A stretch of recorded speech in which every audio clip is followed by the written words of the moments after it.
పెట్టిందండి, 4వ పెళ్లి కూడా అయిందండి. ఎంతసేపు ఈ దిక్కుమాల మాటలే. అసలు ఆ సర్కిల్ దాడి బయటికి రారు వీళ్ళు. మోడీ గారు ఆ రోజు చంద్రబాబుని తిట్టారండి, అవినీతి పరుడు అన్నారండి, కుటుంబ పాలన అన్నారండి, పక్కన ఎవరండి ఉన్నది. మీరు ఈ వదిలేస్తే అక్కడ వారు చర్చించిన అంశాలు చాలా మైన్యూట్ అంశాలు కూడా చర్చించారు. పులివెందుల అరటి అనే ఆ సమస్య కూడా ఆయన స్పృశించారు. అంటే ప్రధానమంత్రి గారు ఆయన నోటు ఏమిటో ఒక స్థానికమైన అంశం అది, కానీ దానికి అంతర్జాతీయ రిపర్కషన్స్ ఉంది. అక్కడ స్థానికంగా ఎంప్లాయ్మెంట్ క్రియేషన్, మీరు దాన్ని దృష్టి పెట్టలే. మీ సొంత నియోజకవర్గం గారు కూడా అయినా అది మీ దౌర్భాగ్య పరిస్థితి. అన్నమయ్య ప్రాజెక్టు కొట్టుకుపోయినంత దృష్టి పెట్టల. ఒక రౌడీ మంత్రి గురించి మాట్లాడాలంటే ఆ పీలేరు నియోజకవర్గం, ఆ చిత్తూరు జిల్లా ప్రజలకు అతను ఏ రకంగా చేస్తున్నాడు అనే దాని మీద వెళ్ళిన ఫీడ్బ్యాక్ మరి ప్రధాని నరేంద్ర మోడీ గారు నోటంతో వచ్చిందంటే మీ దౌర్భాగ్య పాలన ఏ రకంగా జరిగిందనేది ఆయన వివరించి చెప్పారు.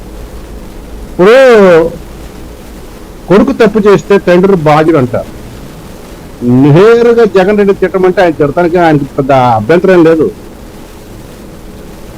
మీ జగన్ రెడ్డి మొగలు అన్నారుగా, మీకు దమ్ము ధైర్యం ఉంటే మోడీ గారిని అడ్రస్ చేస్తూ మరి మోడీ గారు అంత తప్పు చేశాడు, ఎంత తప్పు చేశాడు, అంత నాశనం చేశాడు, ఎంత నాశనం చేశాడు, మీకు దమ్ము ధైర్యం ఉంటే చెప్పండి. మీరు చెప్పగా దమ్ముంటే జగన్ రెడ్డి నోటమ్మడి చెప్పించండి, మగతా ఉంటే చెప్పించండి.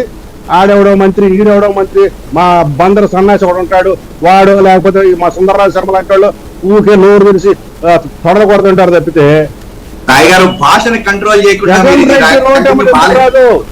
జగన్ రెడ్డి నోటమ్మడి ఎందుకు రాదు?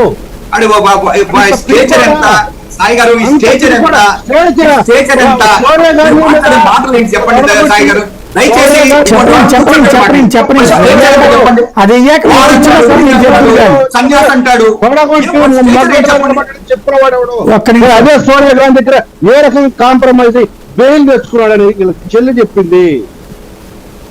బెయిల్ కోసం ఏ రకంగా సాగిలు పడ్డారు.